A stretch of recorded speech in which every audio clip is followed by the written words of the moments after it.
الحمد لله رب العالمين والصلاة والسلام على رسوله الأمين محمد وعلى آله وعلى أصحابه أجمعين.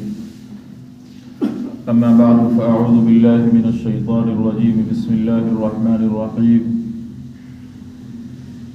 الذين يأكلون الربا لا يقومون إلا كما يقوم الذي يتخبطه الشيطان من المس ذلك بأنهم قالوا إنما البيع مثل الربا وأحل الله البيع وحرم الربا فمن جاءه موعظة من ربه فانتهى فله ما سلف وأمره إلى الله ومن عاد فأولئك أصحاب النار هم فيها خالدون.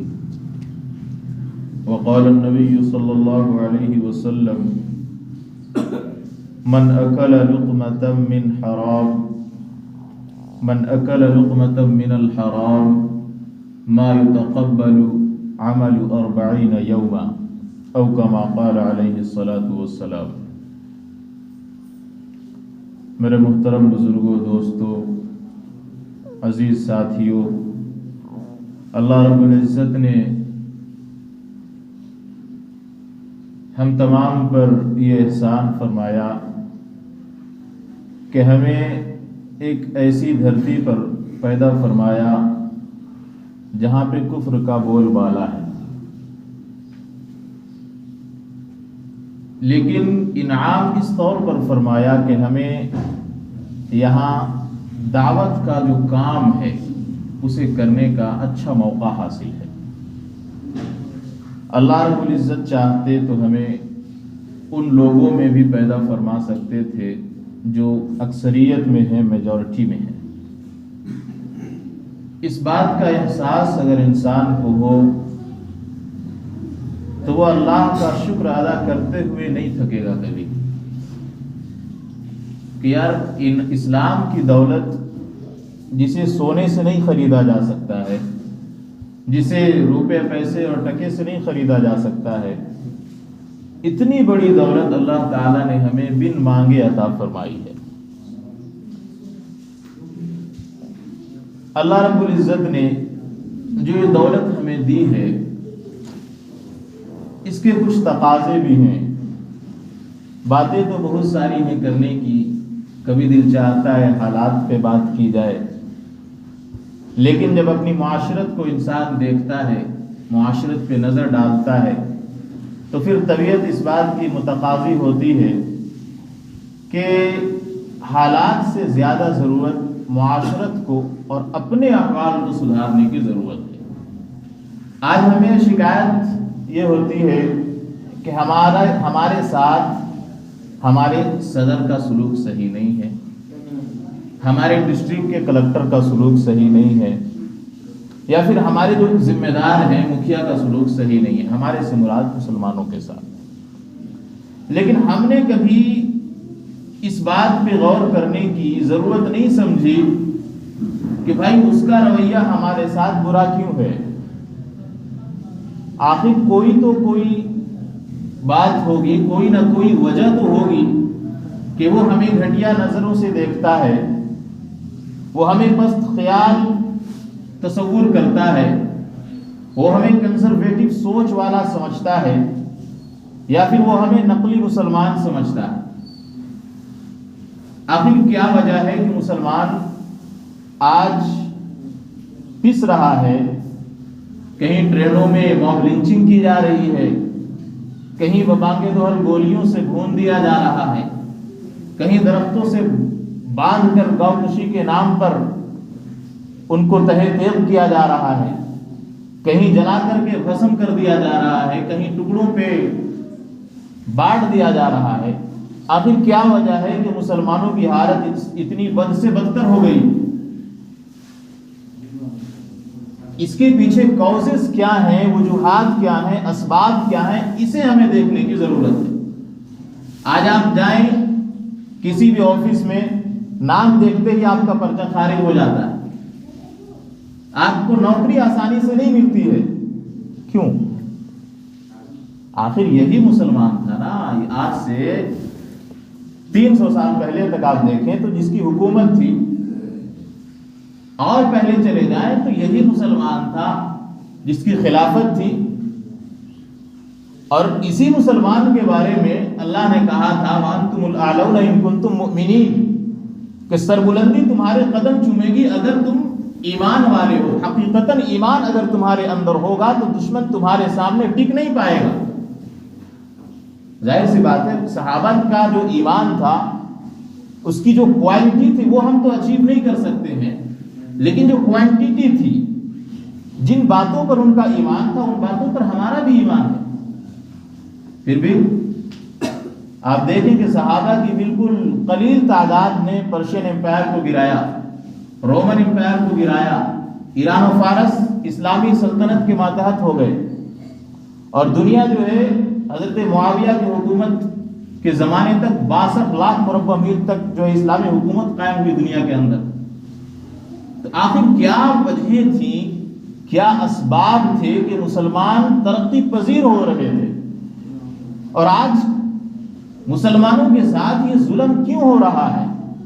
چہار دانگے عالم میں صرف انڈیا کی بات آپ نہ کریں، دنیا میں آپ کہیں بھی چلے جائیں مسلمانوں کو کوئی اچھی نگاہ سے نہیں دیکھتا ہے۔ اس کے پیچھے ہمیں اس بات کو سمجھنے کی ضرورت ہے کہ غلطی ہماری کہاں پہ ہے۔ قرآن تو بھائی جھوٹا نہیں ہو سکتا ہے نا، قرآن تو کہتا ہے کہ انتم الاعلون ان کنتم مومنین، ایمان اگر تمہارے اندر پختگی کے ساتھ جمع ہوا رہے گا تو تمہیں ترقی کے بام عروج پر چڑھنے سے کوئی نہیں روک سکتا۔ لیکن ہم دیکھ رہے ہیں کہ ہمیں سارے لوگ روک رہے ہیں۔ تو جب ان باتوں کو دیکھتے ہوئے، احوال کو دیکھتے ہوئے انسان اپنے کردار پر نظر ڈالے، مسلمان اپنی معاشرت پر نظر ڈالے، تو یہ معلوم ہوتا ہے کہ there is something fishy، کہیں نہ کہیں دال میں کالا ہے، اور وہ کالا کیا ہے؟ ہمارے ایمان میں کھوٹ ہے، ہمارے ایمان میں وہ پختگی نہیں ہے جو مطلوب ہے، مقصود ہے، اور جس پر اللہ کے وعدے ہیں۔ ہمارے ایمان کی کمی ہمیں پستی کی جانب، تنزل کی جانب دھکیل رہی ہے۔ ایمان کے اندر اگر اکمال پیدا ہو، ایمان کے اندر تکمیلہ کی صفت پیدا ہو، ایمان ہمارا مکمل ہو، تو وہی لوگ جو آج ہمارے دشمن ہیں کل کو ہمارے ہاتھوں میں اسلام قبول کرنے پر راضی ہو جائیں۔ لیکن شرط یہ ہے کہ ہم انہیں اپنا مسلمان ہونا ظاہر تو کریں، اپنا مسلمان ہونا انہیں دکھلائیں۔ تو آج ہم کس منہ سے دوسروں کو جو اسلام کے ماننے والے نہیں ہیں انہیں ہم غیر مسلموں کو کس منہ سے ہم کہہ سکتے ہیں کہ کونوا مثلنا؟ صحابہ کرام جب جاتے تھے، ایک صحابی کے بارے میں آتا ہے کہ دربار میں کھڑے ہیں، پرشین امپائر کے دربار میں، فارس کا جو بادشاہ تھا کسرا، اس کے دربار میں کھڑے ہیں، کہہ رہے کونوا مثلنا، کہ ہمارے جیسے ہو جاؤ۔ اور آج ہم اور آپ میں سے کوئی کہہ سکتا ہے کہ ہمارے جیسے ہو جاؤ؟ اگر ہم کہیں گے تو جواب بھی الٹا سننے کو ملے گا کہ تمہارے جیسے ہو جائے کا مطلب کیا ہے؟ چوری کروں، زنا کروں؟ مسلمان آج کون سی برائی ہے جس میں ملوث نہیں ہے؟ ہمارا نوجوان آج کون سی برائی ایسی جس میں ملوث نہیں ہے؟ اگر میں زبان کھولوں تو اللہ معاف کرے، کون سا نوجوان ایسا ہے جس کے پاس لڑکیاں نہیں ہیں؟ معذرت کے ساتھ معافی چاہتا ہوں۔ جن بھائیوں کو ہمیں دعوت دینی تھی، جن بھائیوں تک اسلام پہنچانا تھا، جن بھائیوں کے کردار کو ہمیں بچانا تھا، جن بھائیوں اور بہنوں کو، ان کی کردار کشی کرنے والا آج مسلمان ہے، ان کی عزتوں کو تار تار کرنے والا مسلمان ہے، ان کی عزتوں سے کھیلنے والا مسلمان ہے، بجائے اس کے کہ وہ ایک سپہ سالار بن کر اس کی عزت کی حفاظت کرتا، اس کے ناموس کی حفاظت کرتا، خود اس کی ناموس لوٹنے پر وہ رضامند ہے۔ تو جب ہمارے یہ اعمال ہوں، ہماری یہ حالت ہو، مورلی ہم اتنے گر گئے ہوں، اخلاقی طور پر ہم اتنے زیادہ تنزل کے شکار ہو گئے ہوں، تو پھر تنزل تو ہمارے قدم چومے گی، کامیابی قدم چومنے سے رہی، پھر تو ہمیں مودی اور یوگی کا کوڑا برسے گا ہم پر۔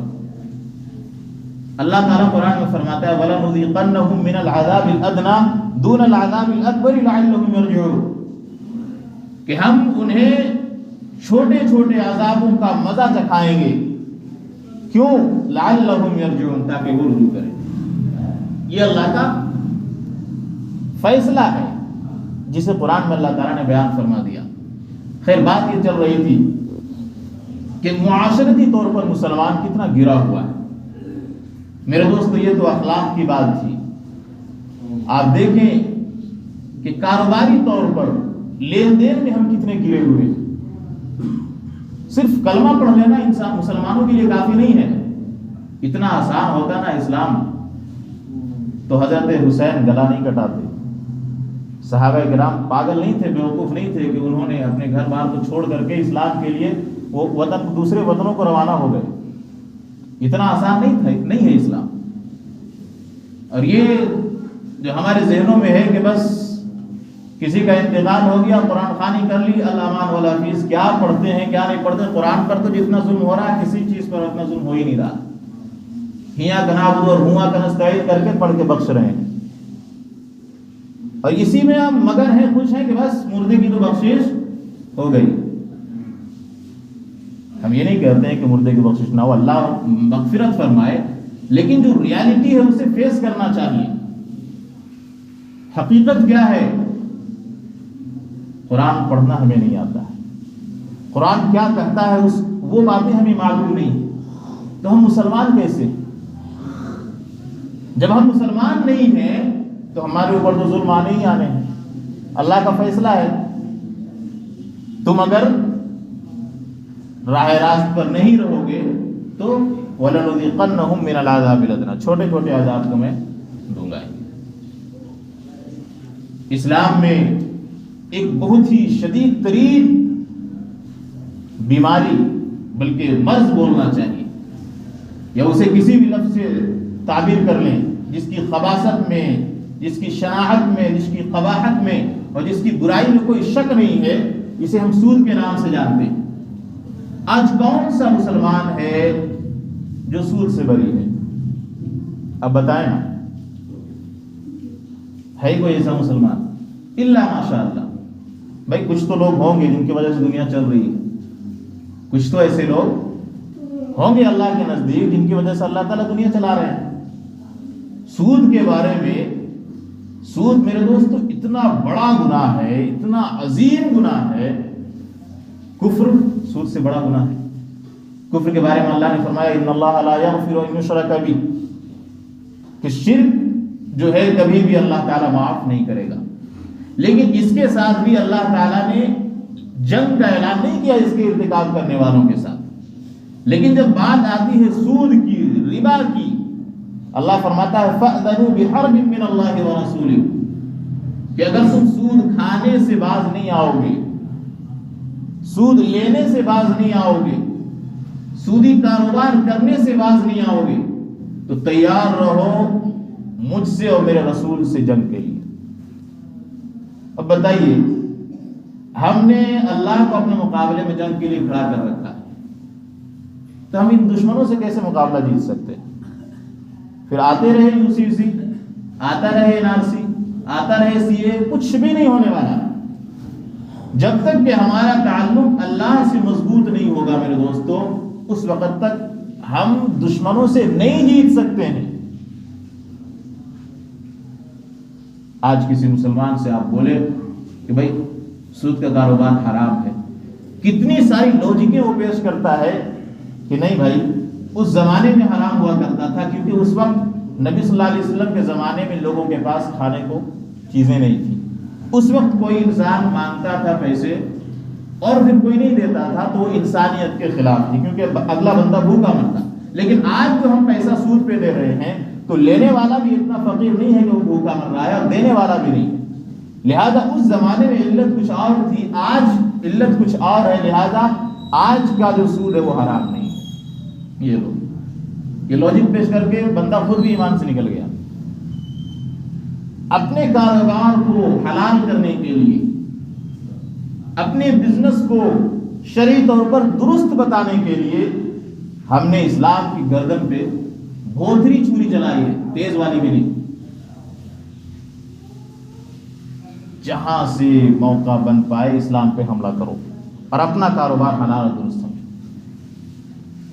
حالانکہ قرآن کریم کی جو آیت میں نے پڑھی تھی، الذین یاکلون الربا، کہ جو لوگ ربا کھاتے ہیں، سود کھاتے ہیں، اور کھانے سے مراد صرف کھانا ہی نہیں ہے، اگر سودی کاروبار میں کوئی پھنسا ہوا ہے، پھنستے نہیں، وہ کو جان بوجھ کر ہی جاتے ہیں، سودی کاروبار میں کوئی لگا ہوا ہے تو اس کے لیے بھی یہ حکم ہے، لا یقومون الا کما یقوم الذی یتخبطہ الشیطان من المس، قیامت کے دن ان کی یہ حالت ہوگی کہ وہ اس طرح کھڑے ہوں گے جس طرح کوئی پاگل مجنون جس پر جن آ گیا ہو وہ کھڑا ہوتا ہے۔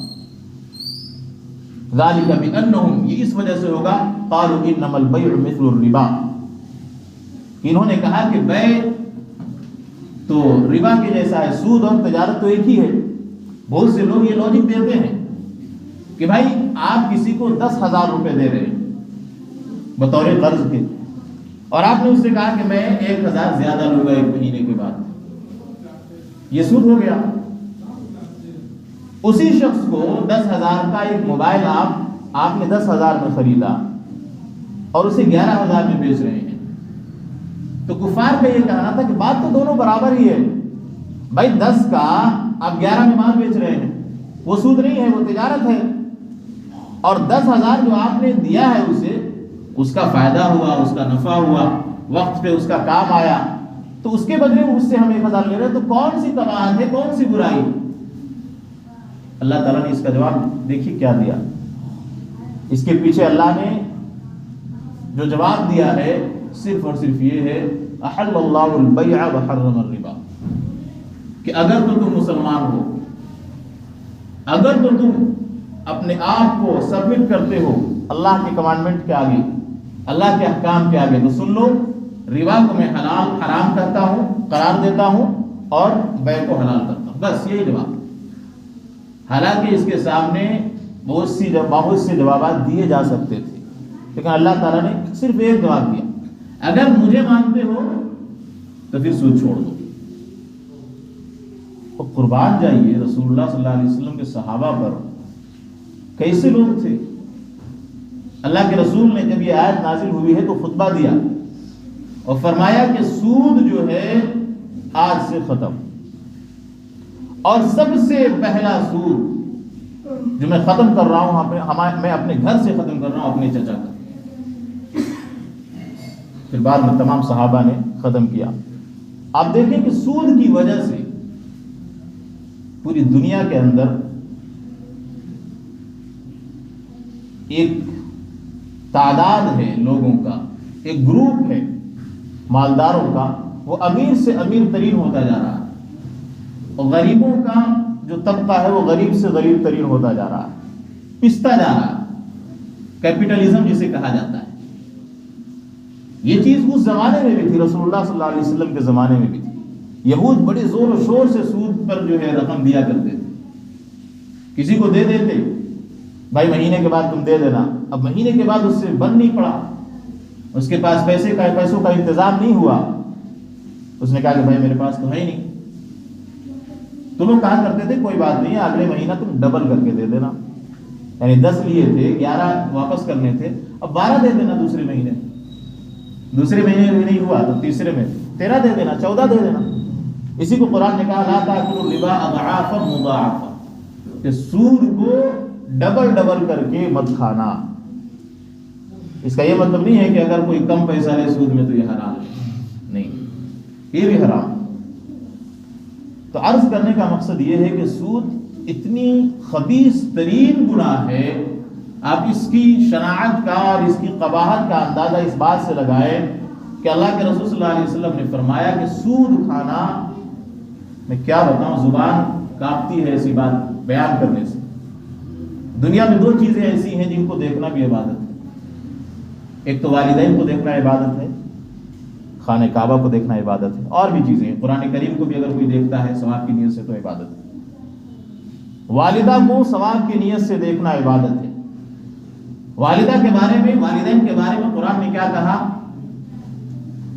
کہ ان کو اف بھی مت کہو، لا تقل لهما اف ولا تنهرهما وقل لهما قولا کریما، ان سے نرمی سے بات کرو، واخفض لهما جناح الذل من الرحمہ، اور ان کے سامنے اپنے دونوں بازو پھیلا دو، یعنی لجاجت کے ساتھ رہو۔ یہ مقام ہے ماں باپ کا۔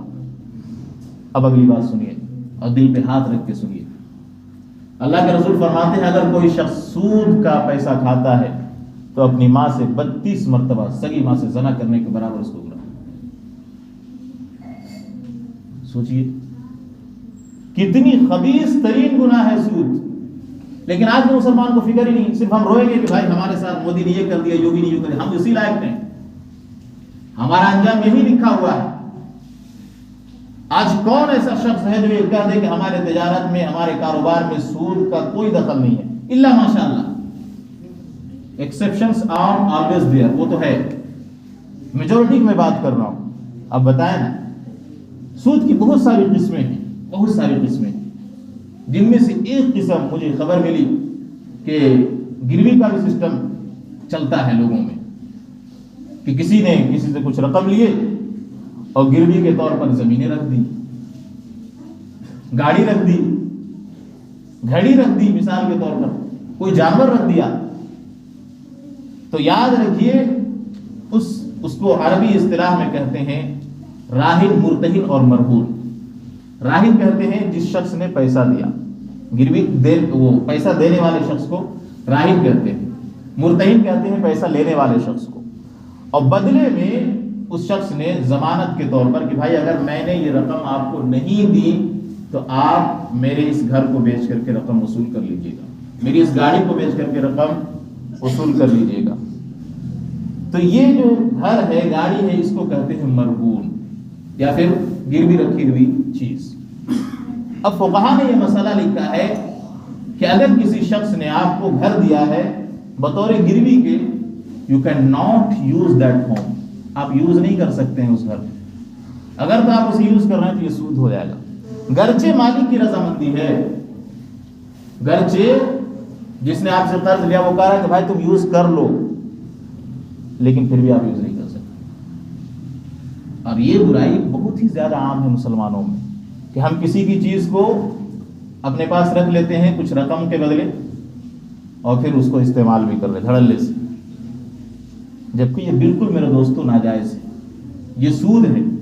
اب بتائیں کہ اتنے بڑے بڑے گناہ ہم کریں گے اور پھر ہم سوچیں کہ اللہ کی رحمت ہم پر کیوں نہیں اتر رہی، پھر ہم سوچیں کہ ہمیں مارا پیٹا کیوں جا رہا ہے، اور بھی بہت سی باتیں ہیں بیان کرنے کو، کیا بولا جائے۔ تو تباہی تو ہمارے سر پر کھڑی ہے، ہم خود کھینچ کر کے لائے ہیں، آئی بھی نہیں ہے، ہم نے اسے اٹریکٹ کیا ہے اپنے طرف کہ آؤ تباہی، ویلکم ٹو تباہی۔ یہ حالت ہے ہماری، جتنی شدید ترین برائیاں تھیں ان سب کو ہم نے اڈاپٹ کر رکھا ہے۔ اسی لیے آپ دیکھیں نا، دل ہمارا پتھر کا ہو گیا۔ مؤذن کی صدائیں 5 وقت جاتی ہیں، حی علی الصلاۃ، کوئی مطلب نہیں ہے۔ امام اگر دعا لمبی کر دے، اعتراض شروع، قرات لمبی ہو جائے، اعتراض شروع، حالانکہ ان کے اندر کیپیسٹی ہے کھڑے رہنے کی۔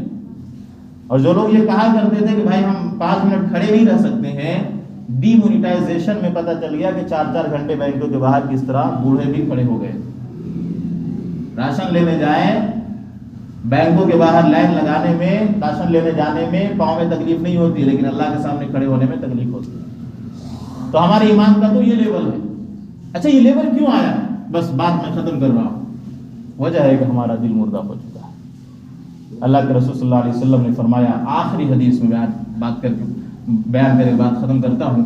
اللہ کے رسول صلی اللہ علیہ وسلم فرماتے ہیں کہ ایک شخص ہے، ذکر الرجل اشعث اغبر، جو پراگندہ ہے، گرد آلود ہے، غبار آلود ہے، جن کے چہرے پہ سفر کے آثار نمایاں ہیں، یطیل السفر، پھر وہ پہنچتا ہے، یمد یدہ الی السماء، اپنے ہاتھ آسمان کی جانب اٹھاتا ہے اور کہتا ہے یا ربی یا ربی، اللہ سے دعا کرتا ہے، لیکن حالت کیا ہے؟ وَمَطْعَمُهُ حرام، اس کا کھانا حرام کا، وَمَشْرَبُهُ حرام، اس کا پینا حرام تھا، وَمَلْبَسُهُ حرام، اس کا لباس حرام تھا، فَأَنَّا يُسْتَجَابُ لِذَلِكَ، پھر ایسے شخص کی دعا اللہ کیوں قبول کرے گا؟ آپ حرم میں 1.5 گھنٹے امام حرم دعا مانگ رہے ہیں کہ مسلمانوں کی حالت درست ہو، کبھی نہیں ہوگی درست۔ ہمارے رگ و ریشے میں جو ہے حرام غذا کی جو ہے کا داخل ہونا متعین ہو چکا ہے، بلکہ ہم کھا چکے ہیں۔ وَغُذِّيَ بِالْحَرَامِ، حرام غذے سے ہماری پرورش ہوئی، اس کا انجام تو یہی ہوگا، ہم کوٹے جائیں گے اور کاٹے بھی جائیں گے، اور اب تو شروع بھی کیے جا رہے ہیں۔ اللہ سے دعا ہے کہ اللہ تعالی ہماری حالات کو درست فرمائے، ہمیں ان تمام برائیوں سے دور رہنے کی توفیق عطا فرمائے، ہمیں ان تمام قباحتوں سے دور رہنے کی توفیق عطا فرمائے، اللہ عمل کی توفیق عطا فرمائے۔ جو